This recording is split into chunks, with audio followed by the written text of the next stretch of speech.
E aí, pessoal, bem-vindos a mais uma análise de hoje. A gente vai adotar uma abordagem um pouquinho diferente e bem fascinante para entender ciências da natureza. Sabe aquele teste que a gente faz no dia a dia, tipo trocar a pilha de um controle remoto que parou do nada, ou mudar um vaso de planta de lugar só para ver se ela cresce mais verde?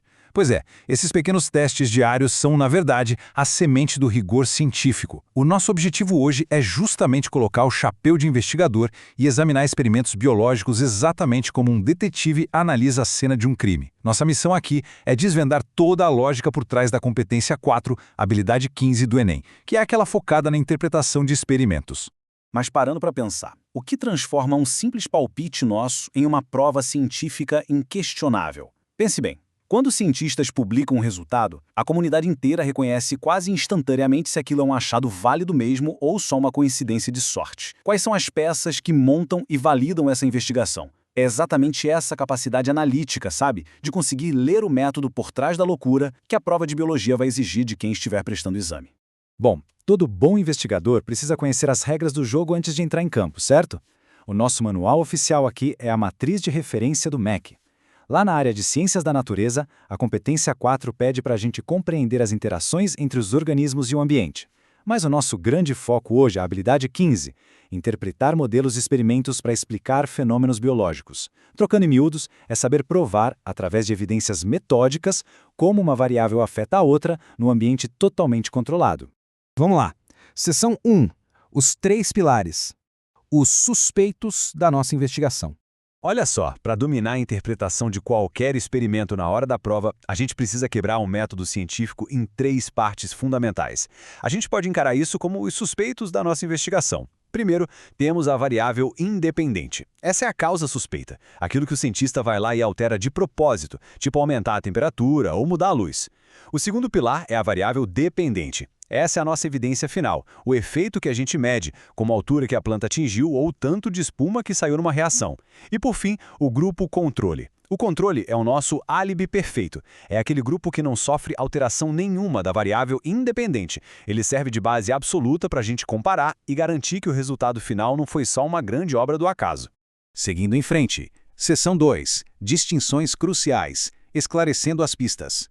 A gente sabe que no calor do momento, prestando um exame longo, é super fácil confundir os conceitos e cair em pistas falsas. O que é realmente interessante nessas armadilhas é como elas costumam se organizar. Primeiro, variável independente não é a mesma coisa que variável dependente. A independente é a origem de tudo, manipulada ativamente no laboratório. A dependente é passiva, é só a consequência que a gente vai anotar na prancheta depois. Outra distinção que salva vidas é entre grupo experimental e grupo controle. O experimental é quem passa pelo interrogatório, ele sofre o teste. Já o controle fica lá quietinho em repouso, estabelecendo a nossa linha de base. Sem ele, é literalmente impossível provar causalidade. E a gente corre o risco de confundir causa e efeito com uma mera correlação acidental, que é quando duas coisas só acontecem ao mesmo tempo por coincidência.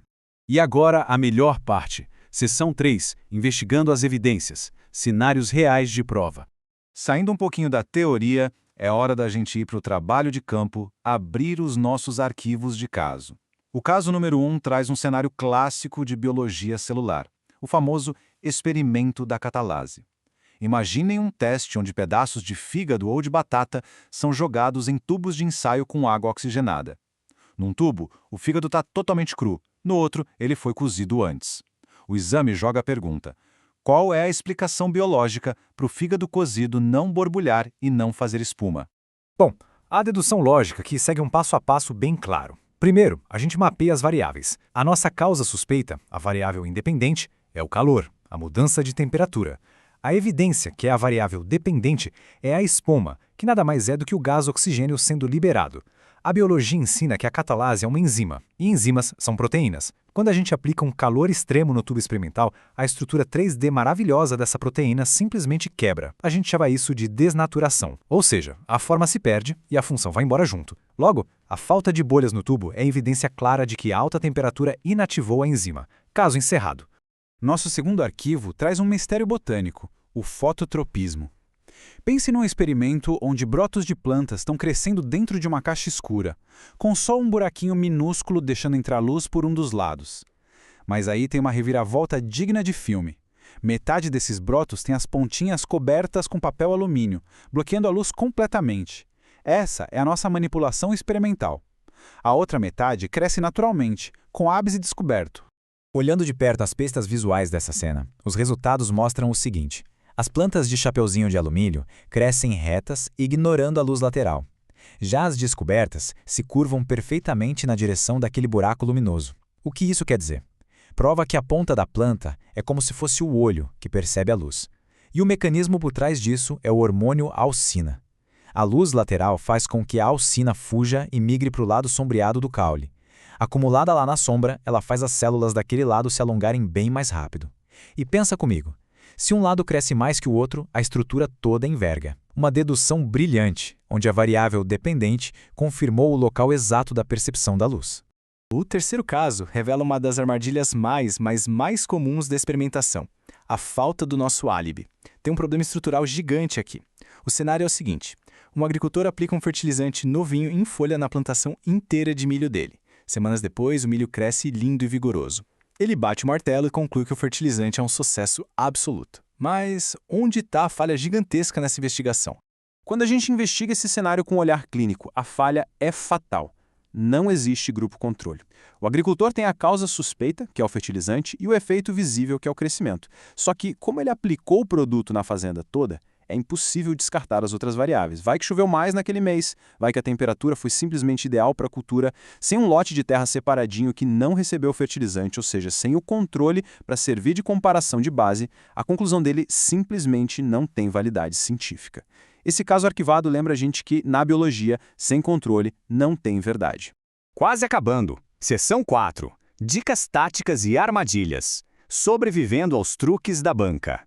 Falando de tática de prova, a banca examinadora adora usar uns truques de conceito para testar a atenção de quem está fazendo o exame. E isso ilustra de um jeito muito inteligente a filosofia da prova. Um dos distratores clássicos é a alternativa que inverte a causa e o efeito, falando que a variável dependente causou o fenômeno, quando na real ela é só a resposta que a gente observou. Outra armadilha clássica é sugerir conclusões milagrosas baseadas em meras correlações soltas. A tática certa aqui é manter o foco na abordagem científica, o rigor do método. A gente só pode afirmar com certeza o que os dados do experimento efetivamente comprovam através do contraste com aquele grupo controle. Para fechar a estratégia, anotem essas 3 dicas táticas de sobrevivência. Primeiro, logo na primeira lida do texto, já tenta identificar o que o cientista está alterando de propósito. Achou? Essa é a variável independente. Segundo, tenta isolar as variáveis constantes. O que é isso? É a quantidade de água, a temperatura base, enfim, tudo aquilo que o cientista manteve igualzinho em todos os tubos para garantir que o teste fosse justo. E por fim, a regra de ouro, aquela que não dá para esquecer. Sempre, sem nenhuma exceção, mapeie onde está o grupo controle no texto ou no gráfico da questão. Ele é a sua grande âncora para descobrir a resposta certa. O ponto crucial de tudo isso é exatamente o que está resumido na essência dessa habilidade 15. Pessoal, não se trata de ficar só decorando caminhos metabólicos difíceis ou nomes de hormônios vegetais. O que o exame está valendo ali é uma competência científica estrutural. É a capacidade da gente olhar para um cenário biológico, isolar todas as variáveis como um detetive muito meticuloso e entender como o conhecimento real, aquele que é baseado em método rigoroso e evidência empírica, é validado para explicar o mundo ao nosso redor. E assim a gente encerra essa análise de hoje sobre os segredos dos experimentos biológicos. A teoria laboratória é incrível, claro, mas o pensamento crítico que a prova exige é uma baita ferramenta para a vida toda. Fica aqui o convite para uma reflexão final. Da próxima vez que aparecer aquela manchete na internet prometendo um creme milagroso ou um novo superalimento, será que a gente vai conseguir aplicar esse rigor científico e perguntar na mesma hora, cadê a variável isolada e onde está o grupo controle disso? As pistas do método científico estão espalhadas por toda a parte, separando o que é ciência de verdade do que é pura ficção. É só ter o olhar clínico bem treinado para exigir as evidências. Valeu demais por acompanhar essa investigação e até o nosso próximo guia.